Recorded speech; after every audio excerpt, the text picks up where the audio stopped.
Hello all and welcome to X-ray with Prem. నిన్న Trump NATO గురించి respond అయ్యారు. బ్రిటన్లో జరిగిన ఒక ఇంటర్వ్యూలో పాల్గొన్నారు. అందులో ఇంటర్వ్యూలో ఒక క్వశ్చన్ అడిగారు. నాటోకి మీరు ఒక కాల్ ఇచ్చారు స్ట్రైట్ ఆఫ్ హార్మోస్ గురించి. స్ట్రైట్ ఆఫ్ హార్మోస్ విషయంలో ఎవరు రెస్పాండ్ అవ్వలేదు. దాన్ని మీరు ఎలా కన్సిడర్ చేస్తున్నారు అడిగితే ట్రంప్ దీనికి ఆన్సర్ ఇచ్చారు. నాటో నుంచి మేము బయటికి రావాలని ఆలోచిస్తున్నాము. నాటో ఒక పేపర్ టైగర్ లాంటిది. ఈ విషయం రష్యాకు కూడా తెలుసు.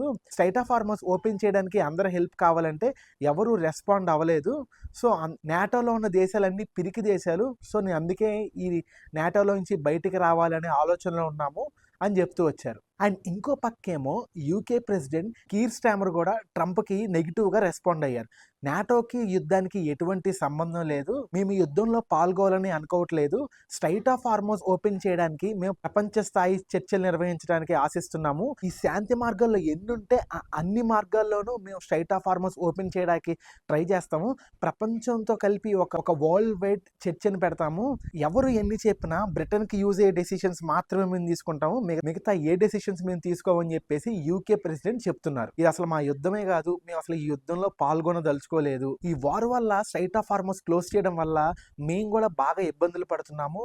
ఈ కాస్ట్ ఆఫ్ లివింగ్ ఏదైతే ఉందో బాగా పెరిగిపోయింది, దానివల్ల మేము చాలా సఫర్ అవుతున్నాం అని చెప్తూ వస్తున్నారు యూకే ప్రెసిడెంట్. మేము ట్రంప్తో కంటే నాటో దేశాలతోనే ఎక్కువ క్లోజ్గా ఉంటాం. ఈ స్ట్రైట్ ఆఫ్ హార్మోస్ ఎలా ఓపెన్ చేయాలి, దాని గురించి ఎలా డిస్కస్ చేయాలనే ఆలోచనలో మాత్రమే ఉంటాం.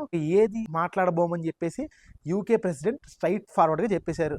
కొత్తగా యూఏఈ కూడా ఈ వార్లో పాల్గొనబోతుంది. దట్టు ఎవరితో? యూఎస్ఏకి సపోర్ట్గా. ఇరాన్ చాలా రోజుల నుంచి యూఏఈ మీద దాడులు చేస్తుంది. యూఏఈ చాలా భరిస్తూ వస్తున్నాం మేము ఇరాన్ చేసే పనుల వల్ల. కానీ ఇంకా మేము అలా భరించాల్సిన అవసరం మాకు లేదు. మేము యూఎస్ఏకి సపోర్ట్గా వెళ్తున్నాము. అమెరికా మిలిటరీ బేస్లు యూఏఈలో ఏర్పాటు చేయాలనుకున్నప్పుడు ఒకానొక టైంలో యూఏఈ రిజెక్ట్ చేసింది. ఇప్పుడు ఆ కండిషన్స్ని యాక్సెప్ట్ చేసి అమెరికా బేస్ని యూఏఈలో పెట్టుకోవచ్చని చెప్పేసి పర్మిషన్ ఇచ్చింది. అండ్ యూఏఈ కలిసి ఇరాన్ మీద దాడి చేయాలని ప్లాన్ చేస్తున్నారు. ఇరాన్ ఇప్పటికే మమ్మల్ని చాలా ఇబ్బంది పెట్టింది, అయినా మేము దాన్ని భరిస్తూ వస్తున్నాము. ఈ స్ట్రైట్ ఆఫ్ హార్మోస్ కనుక క్లోజ్ చేసి పూర్తిగా స్ట్రైట్ ఆఫ్ హార్మోస్ని వాళ్ళ కంట్రోల్లోకి తీసుకుంటే చాలా కంట్రీస్ ఇబ్బందులు ఫేస్ చేయాలి, మేము ఇంకా ఒప్పుకోబోము. ఈ స్ట్రైట్ ఆఫ్ హార్మోస్ ఓపెన్ చేసే విషయంలో యూఎస్ఏ పాటు మేము కూడా ముందుంటాము, ఇద్దరం కలిసి ఫైట్ చేస్తాము అని చెప్తూ వస్తున్నారు.